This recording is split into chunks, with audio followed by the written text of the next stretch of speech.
proceeding to round two, Chair would like to make some interjections. Attorney Wamel, you read the notice of suspension earlier, and you gave what amount again? Can you kindly give him a copy? Counsel for prosecutors.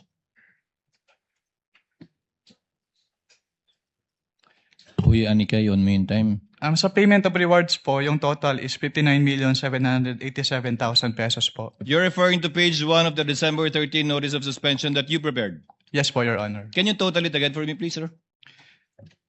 The payment of rewards po. I totaled it and your total is wrong. Kindly total the figures that you wrote there. Yes, sir. It was a typo error po. 69,787,000 pesos. Ang dami namang nagkamaling numero doon. From 59,787, ang tamang total is 69,837. Yes po, Your Honor. But the figure you mentioned earlier was what was written here. How did you know that it was wrong, a typo, and now you're giving us the correct figures? Kasi yung 10 million po, Your Honor, hindi na-add dun sa total amount. 10 million po nung payment, reward payment. Pangalawa po, yung subsequent issuances, binabanggit po 69 million na, pero yung detalye, hindi na po 10.5 million, 10 million na. Ano ba talaga? Can you repeat your question po, Your Honor? Sorry.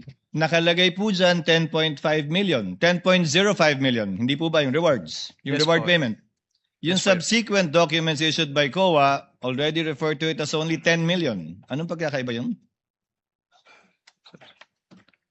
What subsequent document po, Your Honor, yung tinutukoy niyo? I'm referring to the notice of disallowance later on and the documents mentioned also in subsequent articles, in subsequent documents. Wala na po akong personal knowledge about the notice of disallowance po, Your Honor. So ba't na-correct yun? Yung 10 million, yung 10.05 naging 10 million na lang. You wouldn't know? I wouldn't know po, Your Honor. In relation to the question of Senator Judge Soto, he said how much is the total that were provided for. You gave a total. In relation to the question of Senator Judge Villanueva, ano ba yung pinakaiba? Correct me if I'm wrong. You said you were aware of a notice of disallowance. Yes po. How much was the notice of disallowance? Ano yung dinisallow out of the 125?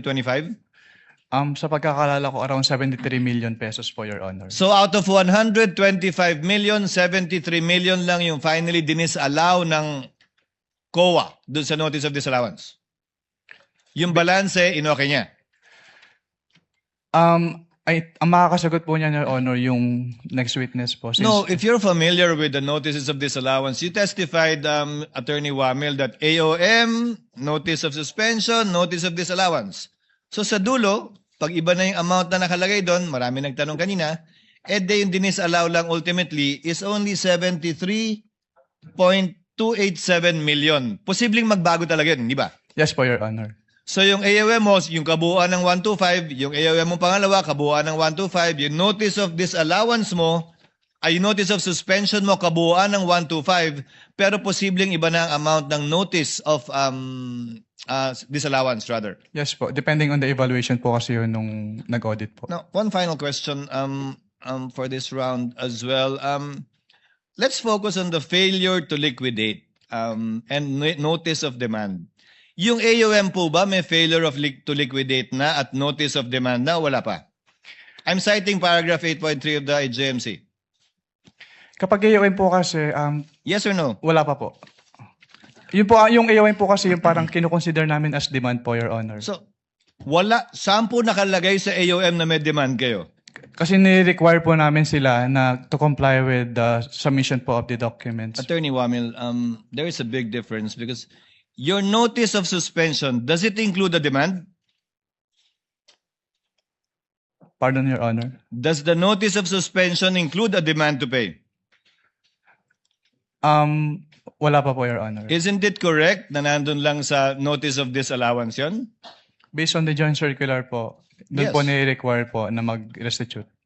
Sa notice of disallowance na. Yes po. Wala sa AOM, walang demand sa notice of suspension, sa notice of disallowance.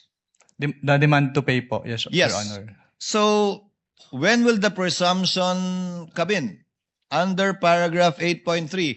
Kung wala pang failure to liquidate, dahil hindi pa final, kung wala pa yung demand until notice of disallowance na hindi pa final, kailan po papasok yung presumption o prima facie dun sa 8.3? Ang wording po kasi nung 8.3, Your Honor, failure to liquidate. So failure, kasama po dun yung failure to submit the documents. Hindi po kasama yung failure to pay kung ano man po yung dinedemand. Nakalagay po doon, failure to liquidate upon demand. Yes po. So ang sinasabi po doon ay isubmit yung complete documents with the ICPAO. So, pag hiningi nyo at hindi pa nasasubmit, failure na yun sa palagay mo? Yes sir, kasi ang sabi lang naman po is upon demand, na hindi sila nakapag-liquidate po. That is your interpretation, sir, correct? That is not found in the GMC. Ang binibase ko lang po dun sa provision po ng GMC, Your Honor. Sa interpretation mo nga ng GMC. Yes po, Your Honor. To avail of round 2, Senator Judge Pangilinan. Thank you, Attorney Wamil. To avail